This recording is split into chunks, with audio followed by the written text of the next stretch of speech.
General Campbell, thank you very much for your service to our country, and thank you for the service you represent of the many American men and women you have in theater with you. I want to start with the Kunduz hospital bombing.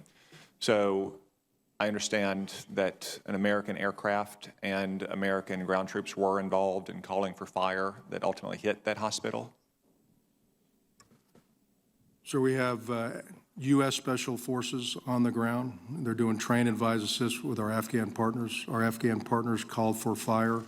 A U.S. aircraft delivered those munitions, yes, sir. And there are 3 investigations underway?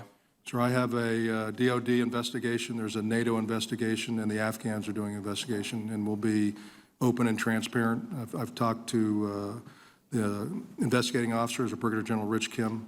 He's up in Kunduz today. I talked to him this morning. He's reaching out to all the folks that were involved there. He's reaching out to Doctors with Borders to make sure that we have everything we can on this investigation as we move forward. And you conduct investigations like this anytime there's a similar incident?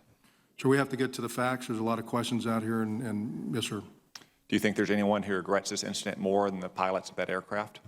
So I think everybody wants to make sure that we find out what happened, and as you know, every soldier, sailor, airman, Marine, if they're involved in something like this, that hurts.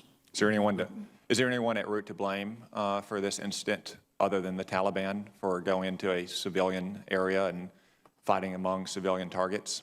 So the investigation will tell me as I get the facts on that. But as you mentioned, the Taliban did go into Kunduz. The Taliban did know that they were going to cause a fight inside a built-up area.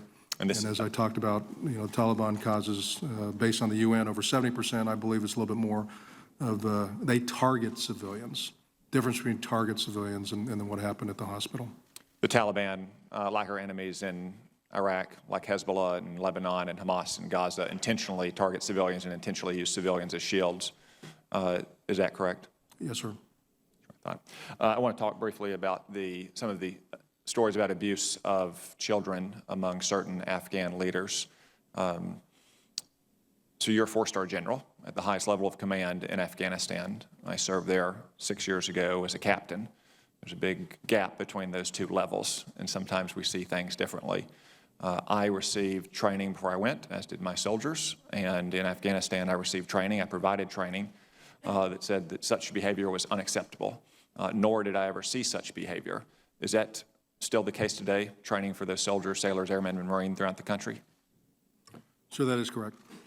You know, the Afghans have also incorporated this into their training, human rights training, into the basic training courses, into their officer accession training. They've incorporated this.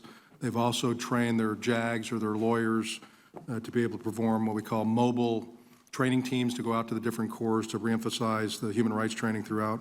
President Ghani has stated emphatically, you know, that this is that he will prosecute anyone suspected of committing sexual assault upon children. So, as I said in my opening statement, we have looked at this very hard, and at least since 2011, I know that there's always been a policy out there that says you will report violation of human rights. And I reiterated that in writing here recently based on the media reports, and I've also required that within 30 days, all personnel in theater complete additional training on human rights abuse reporting requirements, and then everybody new coming into theater complete training upon their arrival into theater to make sure that we get everybody there.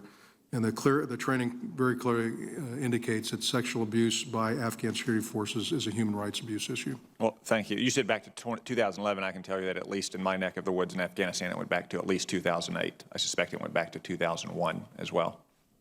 I'd like to turn to your testimony about the differences in this fighting season from previous fighting seasons. You cited the rise of the Islamic State, the National Unity Government, Pakistan military operations there, in fact, in eastern and northern Afghanistan. But there's also the difference of our presence in the country. Your testimony on page 3 states, in years past, our aircraft provided responsive and often decisive close air support to coalition and Afghan troops in contact. This is no longer the norm, but the exception.